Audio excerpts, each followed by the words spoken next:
سر ہم لوگ جو مسلمان گھرانوں میں پیدا ہوتے ہیں تو ہم لوگوں کے لیے خدا کی ایگزسٹنس ہماری لائف کا لازمی جز بنا دی جاتی ہے۔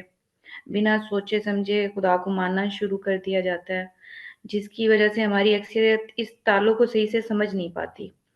میرے خیال میں یہ وجہ ہے کہ ہم میں سے بہت سے لوگ شعور کے بعد بہت سی چیزوں میں کنفیوز ہو جاتے ہیں۔ خدا کا وجود میری سمجھ کے مطابق، یا جو مجھے لگتا ہے آپ تصحیح کر دیجیے گا، کہ خدا کو ماننا انسان کی ضرورتوں میں سے ہے۔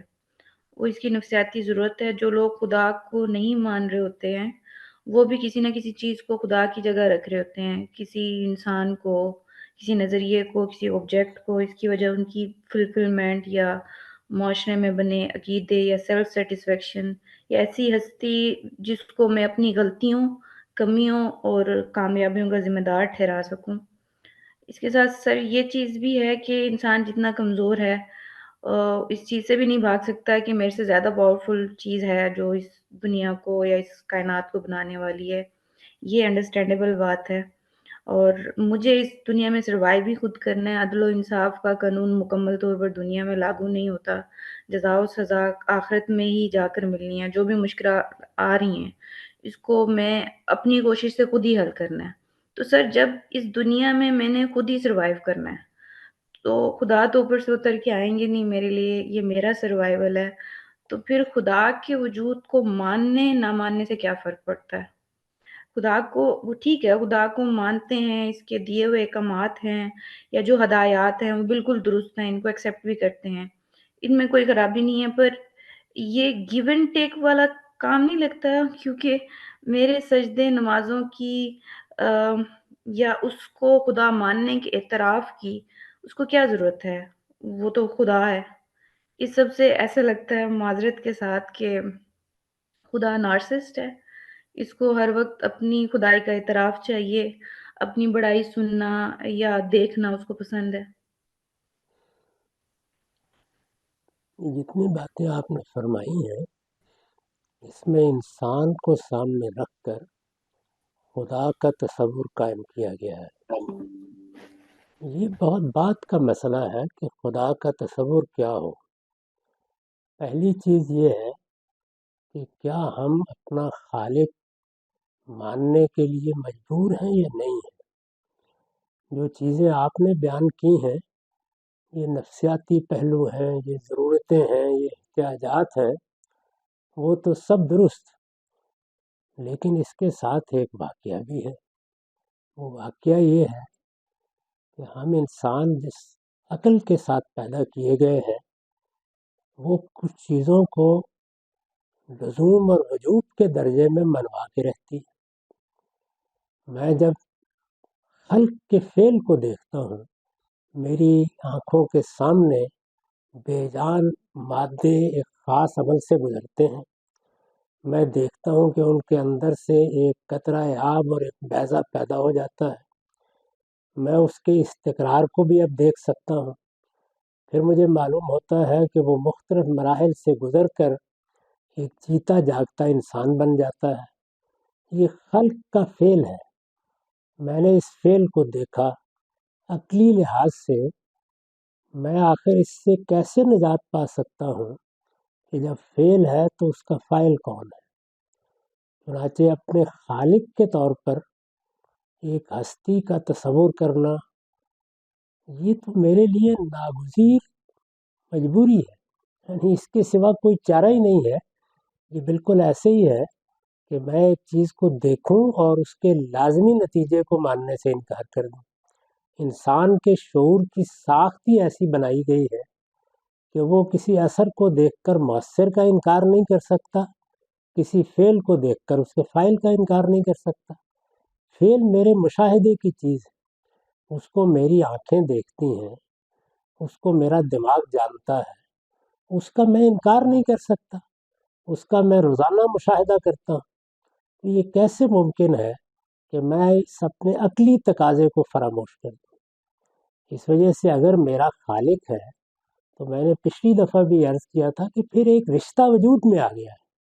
اب صرف اتنی بات رہ گئی کہ وہ خالق کون ہے۔ اس میں آج تک دو ہی باتیں کہی گئی ہیں، تیسری بات ابھی تک کوئی نہیں کہی ہے۔ ایک یہ کہ یہی کائنات میری خالق ہے، دوسرے یہ کہ انبیاء علیہم السلام ایک علیم و حکیم ہستی کا پتہ دیتے ہیں جس نے اس کائنات کو بنایا ہے۔ میرے پاس انتخاب ان دو ہی میں ہے، یا میں اس کائناتی کو خالق مانوں گا اور جس طرح چیزوں سے مختلف تاثیرات کا ظہور ہوتا ہے ایسے یہ سمجھ لوں گا کہ یہ میری خالق ہے اور اس سے ان تاثیرات کا ظہور ہو رہا ہے، اور یا انبیاء علیہ السلام کے بارے میں میری عقل مطمئن ہو جائے گی کہ انہوں نے جس علیم و حکیم ہستی کا تصور دیا ہے یا اس کا تعارف کرایا ہے میں اس کو مانوں۔ اب میں جب اس کو مان لیتا ہوں تو میں نے یہ گزارش کی تھی کہ پھر میرا ایک رشتہ وجود میں آتا ہے۔ یہ جو کچھ میں کرتا ہوں، یعنی میں اگر تعریف کرتا ہوں، میں اگر شکر ادا کرتا ہوں، میں اگر کسی موقع کے اوپر اپنی کوئی حاجت اس کے سامنے رکھتا ہوں، یا اس سے میں کوئی مناجات کرتا ہوں، یا میں اس سے یہ توقع وابستہ کرتا ہوں کہ وہ مجھے انصاف دے گا، یا اس کی طرف سے اطلاع کے بعد کہ مجھے ابدی زندگی ملنے والی ہے، میں اگر خوش ہوتا ہوں، مطمئن ہوتا ہوں، اس کو قبول کرتا ہوں، تو یہ سب انسانی تقاضے ہیں۔ یہ بالکل ایسے ہی ہے کہ مجھے جب یہ معلوم ہو گیا کہ میں شعور کی عمر کو پہنچ گیا ہوں، میری ایک ماں ہے، میرا ایک باپ ہے، تو یہ سارے پہلو خود بخود وجود میں آ جائیں گے۔ اس میں خدا نے مجھ سے کیا تقاضا کرنا ہے، یعنی یہ تو اس کی عنایت اور اس کا کرم ہے کہ اس نے مجھے میرے اس فطری تقاضے کو پورا کرنے کے کچھ آداب سمجھا دیے ہیں۔ میں نے پچھلی دفعہ بھی عرض کیا تھا، وہ اس لیے سمجھائے ہیں کہ میں افراط و تفریط میں مبتلا ہو جاتا ہوں، کبھی میں آگے نکل جاتا ہوں، کبھی پیچھے چلا جاتا ہوں۔ مجھے اعتدال کے ساتھ اپنے تعلقات کو قائم رکھنے کے لیے جس طرح ماں اور باپ کے ساتھ تعلق کے حدود بتائے گئے ہیں، وہاں بھی دیکھیے ماں اور باپ کے تعلق کو جب انسان نے خود سمجھنا چاہا ہے تو ایک لمبا عرصہ ایسا گزرا ہے جس میں وہ ماں باپ کے لیے مار دینے کا اختیار بھی تسلیم کرتا رہا، سزا دینے کا اختیار بھی تسلیم کرتا رہا، دولت سے مال سے محروم کر دینے کا اختیار بھی مانتا رہا ہے۔ تو اس کے بھی حدود اللہ تعالیٰ نے بتائے کہ والدین یہ تقاضے کر سکتے ہیں، یہ تقاضے نہیں کر سکتے۔ بالکل اسی طرح سے اس نے اپنے ساتھ تعلق کے بھی حدود بتا دیے ہیں کہ میرے ساتھ تعلق تو تمہاری ضرورت ہے، تمہارے وجود کے شعوری احساس سے وہ تعلق قائم ہو جانا ہے۔ اب اس تعلق پہ جب تم اظہار کے طریقے اختیار کرو گے تو افراط و تفریط کا اندیشہ ہے۔ میں تمہیں خود یہ بتا دیتا ہوں کہ وہ تعلق تمہیں کیسے قائم کرنا چاہیے۔ یہ اتنی سی بات ہے، اس کو آپ اس سطح پر اگر لے جائیں کہ یہ خدا مجھ سے اس لیے تقاضے کر رہا ہے کہ اس کی کوئی ضرورت پڑ گئی ہے، یہ ساری میری ضرورتیں انسان کی حیثیت سے میں مجبور ہوں کہ اپنے خالق کو مانوں۔ میں اپنی عقل کے لازمی اور وجوبی تقاضوں سے انحراف نہیں کر سکتا۔